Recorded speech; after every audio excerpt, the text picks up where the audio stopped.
Just fix them a quick lunch and run a bath, my mother-in-law barked as she barged into my home with 6 grandkids. I froze. You know the drill, babe, my husband added, and they both laughed. I walked out, and 4 days later, he called in a panic. You have to come back. It's a disaster. My name is Vanessa. I'm 42, a former graphic designer turned stay-at-home wife. After years of trying to balance everything, career, marriage, mental health, I chose calm. Or so I thought. Tyler and I have been married for over a decade. He's a marketing director for a mid-sized outdoor gear brand, and more importantly, a full-time son to his mother, Darlene.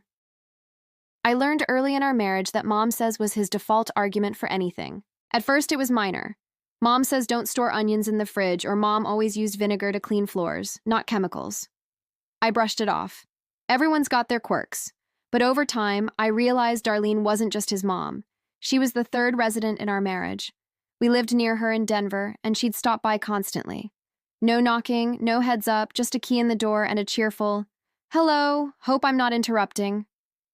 She always was. I could be in the middle of a Zoom call, a shower, or my lunch. None of it mattered. She'd just pop in, and Tyler, he'd beam. "She's just checking in," he'd say as she dug through our pantry or commented on the dust along the baseboards. "She's not checking in," I once snapped. "She's conducting inspections. She means well." I swallowed my frustration again and again. Christmases were worse. Darlene insisted on hosting at our place. All the cousins, uncles, nieces, and their children, especially the children. "I'll handle everything," she'd chirp. That meant she'd show up with bags of frozen pies, a turkey that wasn't defrosted, and a list of side dishes that somehow I always ended up cooking. "You're home anyway," she once told me, "and you're such a natural hostess." Natural hostess. I laughed into the mashed potatoes. I hadn't seen my own parents for Christmas in years. Every time I brought it up, Tyler said the same thing. "We have obligations here. My family counts on us, your family." Mine faded into Zoom calls and missed birthdays. It all chipped away slowly, room by room. Our intimacy vanished. We started sleeping in separate bedrooms, initially because of his snoring, eventually because we didn't talk anymore. We just operated like housemates who shared bills and a last name. Then a few months ago, Tyler got a promotion. Senior VP, he announced with a grin, tossing the champagne bottle into the cart at Whole Foods. "We should celebrate. How about buying that house you liked?" I blinked. "You mean the one in Golden?" He nodded. "You've earned it." Golden was 40 minutes from Darlene. Not far enough for my taste, but further than walking distance. I said, yes. The new house was modern and bright, nestled near a hiking trail with a wraparound deck and a real fireplace. For a few weeks, I let myself believe this was a fresh start. No more Darlene popping in, no more cousins with sticky fingers on my white countertops. I even dared to text my mom. "We're moved in. Maybe you and Dad could visit this spring, but peace doesn't last when you're married to a mama's boy." It was a Thursday morning when Tyler dropped the bomb. "Hey, heads up," he said, sipping his smoothie. "Mom's coming Saturday. She wants to see the new place." "That's fine," I said cautiously. "Just her?" "Well," he turned toward the sink. "She's bringing the kids, too." "What kids?" "Her sister's grandkids. You know, Bailey's twins, Jenna's boys, and 2 more from Linda. 6 in total." I stared at him. "She's bringing 6 children." He shrugged. "They're just kids. She's bringing 6 children into a brand new home with cream rugs, glass tables, and an unfinished fence." He laughed like I was being dramatic. "She said not to worry. She'll watch them." "She said that before Thanksgiving," I reminded him. "Remember when someone flushed half a turkey sandwich and we had to call a plumber?" Tyler rolled his eyes. "Don't overreact. If you don't like it, just stay in your room." I didn't respond. Saturday arrived like a bad dream on repeat. At exactly 10 a.m., the doorbell rang. I was still vacuuming the living room when 6 kids barreled past me into the foyer like unleashed wild animals. Darlene followed, dragging 3 backpacks and smiling like she was hosting a surprise party. Vanessa. "Oh, sweetie, the place is adorable. You've done wonders with the space." Then, without skipping a beat, I brought the little ones. They're so excited. "Just fix them a quick lunch and I'll need the bathtub ready after lunch." There's mud on their legs from the park. You don't mind, right? I stood frozen, Dyson still running. I didn't plan for guests today, I said, struggling to keep my voice calm. Oh, relax, she chuckled. You're such a planner. You'll adjust. She turned to the kids. Shoes off. No, wait. Never mind. Too late. Tyler emerged from upstairs. Hey, everyone made it, he said cheerfully. Then looking at me, he added, Babe, if it's too much, you can just, I don't know, step outside or something. Darlene smirked. Yeah, Vanessa, if you don't like it, leave. They laughed. They actually laughed. One of the boys ran through the hallway with chocolate all over his hands. Another yanked down the curtain cord. I heard something crash in the dining room. Darlene didn't even flinch. I took a long, deep breath. Something inside me cracked. Something that had been bending for years. I turned around and walked upstairs. In our bedroom, I opened the closet and pulled out a suitcase calmly, deliberately. I folded clothes into it, enough for a week or two. Grabbed my laptop, my planner, my pills, my toothbrush. By the time Tyler noticed, I was zipping the bag closed. Hey, what's going on? He asked, looking puzzled. I met his eyes. You told me to leave. You're seriously doing this? I nodded. He scoffed. Where are you even going? Somewhere quiet. Somewhere I'm not the unpaid nanny, the chef, or your mother's punching bag. He moved closer. You're overreacting. I'm finally reacting, I said. Darlene appeared in the doorway. Vanessa, let's not make a scene. Be reasonable. You brought 6 kids into my home uninvited and told me to clean up after them. This is the scene. I'm just walking out of it. And I did. I walked out the door, and this time, no one laughed. I didn't cry when I drove away. I thought I would, but there was only stillness, not relief, not panic, just silence, and the sound of my tires crunching gravel as I pulled away from the house I used to call home. I spent the first night in a business-class hotel off the interstate. Nothing fancy, just a bed that wasn't mine. Beige walls and the absence of Tyler's sighs or Darlene's passive-aggressive humming in the kitchen. I ordered a salad I didn't eat and scrolled through Airbnb listings before falling asleep in my clothes. Next morning, I called my parents.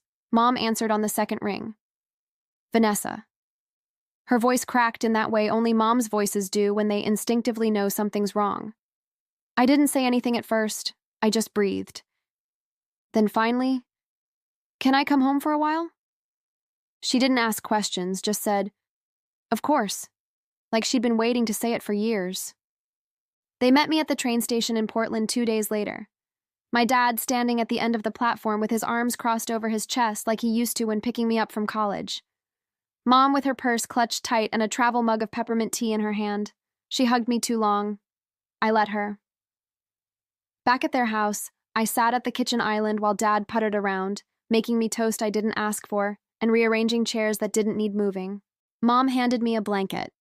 Even though it was warm, it wasn't about comfort. It was about anchoring me. It worked. After I showered and changed into one of Mom's oversized sweatshirts, I finally talked. Not all at once, in bursts. How Darlene would drop by unannounced. How Tyler never backed me up. How I felt like a tenant in my own life. How I hadn't spent a holiday with them in 7 years. How I couldn't remember the last time someone asked me if I was okay and meant it. Then I said it out loud for the first time. I'm divorcing him. They didn't gasp, didn't question it. Mom squeezed my hand. Dad only said, "Do you need a lawyer?" I nodded. Over the next few days, I contacted a local attorney recommended by one of my college friends. Her name was Dana, a non-nonsense woman in her 50s who listened like a therapist and calculated like a surgeon. She asked for any documentation that proved Darlene's interference or Tyler's negligence. Lucky for her, I'd kept everything. Screenshots of texts from Darlene. Make sure the sheets are clean before we arrive. Children have sensitive skin.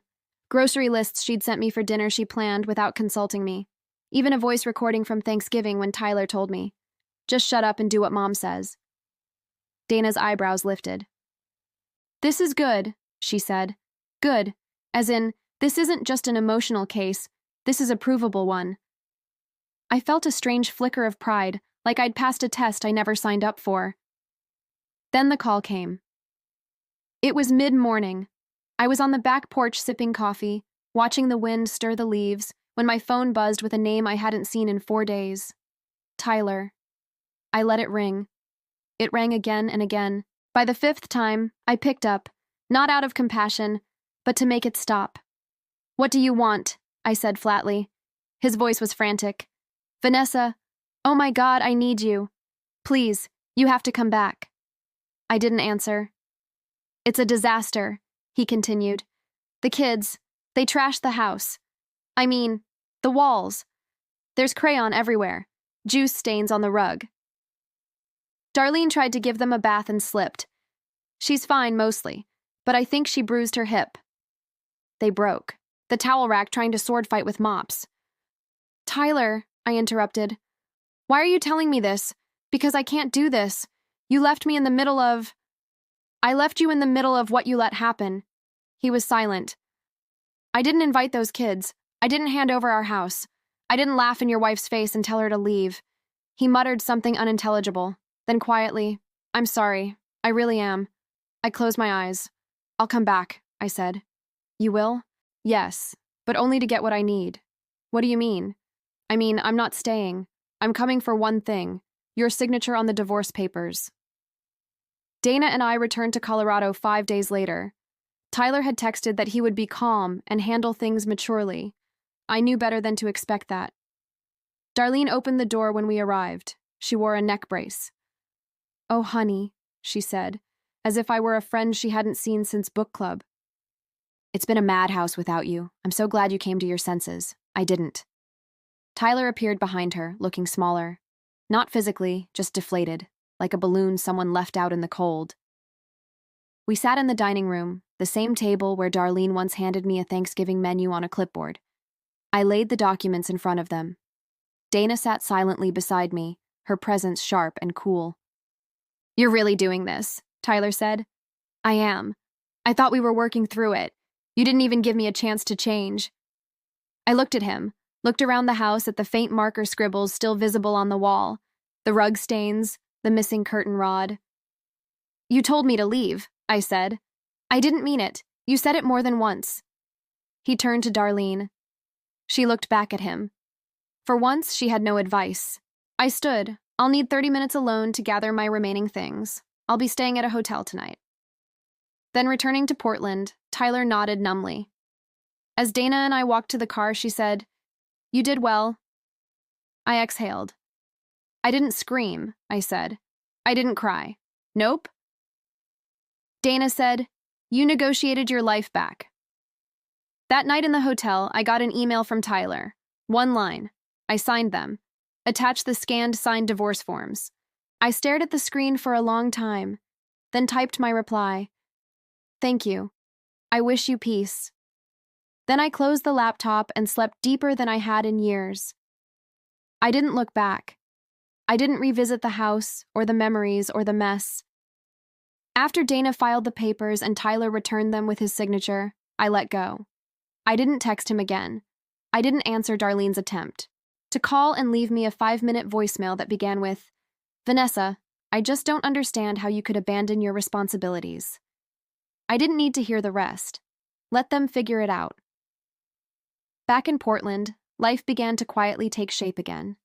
My parents' guest room became my sanctuary. My mom filled the fridge with things she remembered I liked 10 years ago. Cherry yogurt, almond butter, dark chocolate-covered pretzels, and I let her. My dad printed out job listings from the local library bulletin board and set them neatly on my pillow every other day like I was still in college. At first, I smiled politely. Then I actually read one. A boutique marketing agency downtown was hiring a creative lead part-time branding work for eco-startups and local nonprofits. I dusted off my portfolio, added some freelance side projects I'd done over the years, and sent it in on a whim. They responded the same afternoon. The creative director wanted to interview me the next day. I went, wore jeans and a blazer that hadn't seen daylight since before co-talked like someone who knew what she was worth, even if she hadn't remembered that in a long while. I got the job. Working again gave me something Tyler never could. My identity back. I wasn't someone's wife or housekeeper or the woman politely apologizing for Darlene's opinions. I was Vanessa Jameson. Yes, I started using my maiden name again, and I was damn good at what I did. I'd forgotten what it felt like to wake up and want to do something, to solve creative problems, to see the look on a client's face when they said, "That's exactly the logo we needed." I rented a small apartment not far from my parents, 2 bedrooms, big windows, a corner unit with a balcony just big enough for a chair and a plant. I painted one wall deep green and bought a bookshelf I didn't have to share with action figures or self-help books about managing your mother's expectations. Every Saturday morning, I made coffee and walked to the farmer's market. I wasn't rebuilding. I was starting over. And Tyler? I didn't ask, but mutual friends kept me informed whether I wanted them to or not. "He's not the same," one of them said during a surprise phone call. Kind of withdrawn. Apparently, he left his job 2 weeks after the divorce was finalized. Said he needed a break, moved back in with Darlene. Last I heard, they were living in her 2-bedroom condo in Arvada. The kids weren't coming around much anymore. After the chaos of that weekend, most of the family had started distancing themselves from Darlene. Turns out, no one actually liked how much she controlled everyone's life. I just happened to be the first to leave the dinner table. Funny how clarity works. One afternoon, several months after the divorce, I got a package in the mail. No return address, just a box and a note. "Thought you might want this. Sorry it took me so long to understand. T." Inside was my wedding photo, the one Darlene insisted we frame for the foyer where guests could see how classy we looked. I stared at it for a moment. Then I took out the photo, slid it from the frame, and burned it on the balcony in a small ceramic bowl. The smoke curled into the sky like a memory I no longer needed. On the 1-year anniversary of my departure, I invited my parents to dinner at my apartment. I made spinach ravioli from scratch and lit 2 candles in recycled wine bottles. Mom brought dessert. Dad brought a bottle of white wine and 3 mismatched cloth napkins he insisted were better than those cheap paper ones. We laughed, talked about travel plans, work, even politics, things I once avoided for fear of Tyler's reactions. That night, for the first time in years, I felt like a full person. Not someone's role, just me. Before they left, my dad hugged me a little longer than usual and said, "You did the hard thing, kid. Most people stay. You didn't." And my mom added, "You finally started living your life on your terms. That's all we ever wanted for you." Sometimes people ask if I ever regret it. The divorce, the escape, leaving it all behind. Here's what I tell them. I regret how long I waited. I regret every holiday I spent serving strangers while my own parents sat alone at their table across the country. I regret the years I spent trying to be palatable, tolerable, easy for people who never cared to make me feel seen. But I don't regret walking out. I don't regret packing a bag and refusing to clean up someone.